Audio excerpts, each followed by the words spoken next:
what a way to get right back into the swing of things here. The Anaheim Ducks. They're plus 195 in Nashville against the Preds, who are minus 230. The over-under here is 6.5.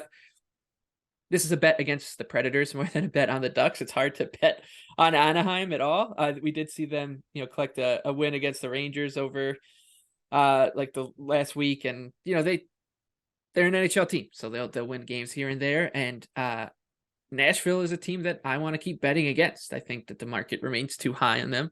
You were talking about there to make the playoff odds yesterday, way too high. This is a mediocre NHL team, a -3 5-on-5 goal differential over their last 10 games. They're just about break even in terms of their expected goals rate.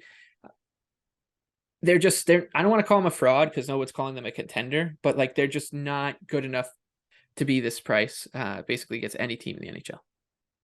Yeah, this seems like a big reach considering the talent on the roster and how they've played so far.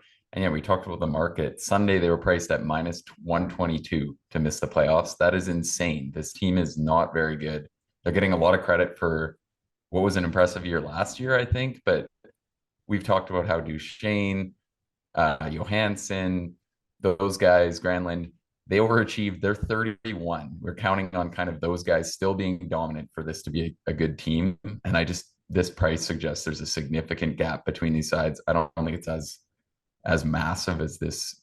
This is a crazy price for an NHL hockey game. So Yeah. I like the Ducks to bounce back here. Yeah, I'm with you. Yeah, I think anytime you see -2 with the Predators, anything in this range, like just bet against them, and I think you'll end up being okay at the end of the season. It's worth noting too that Stolars will start this game in all likelihood, and there actually has been a pretty significant gap over what is now a pretty big sample between him and Gibson. So if there is a time to target the Ducks, it seems crazy to say it, but I actually would rather do it with Stolars. And it's been a pretty large sample of Gibson being not very good in the NHL. Yep. His reputation kind of, I think people have not quite realized how ugly it's been for what's now a big sample. So I definitely prefer to target the Ducks in games where Stolars is going to start, which should be tomorrow night.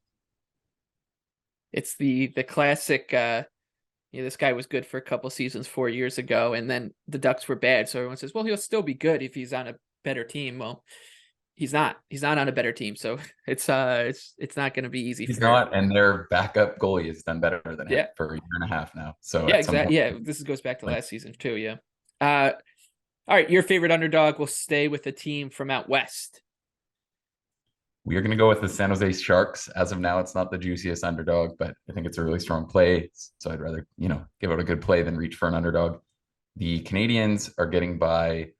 They're getting some wins, but it's been against really, really weak competition. They've played the Blue Jackets twice, the Flyers, Sabres, Blackhawks over their last 6, and they only have a 42% expected goals rate. I think it's looked about that bad to the eye. I ended up kind of heavy on Chicago in that game versus Montreal live.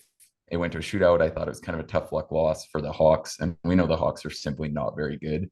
And we've talked about how the Sharks are still competing at a relatively effective level. I think they're actually arguably skating a more well-rounded roster. I like their defensive core a little more. Kakinen, big picture, I think could actually outperform Allen. It's possible. So yeah, I think as an underdog in this spot, I like the Sharks.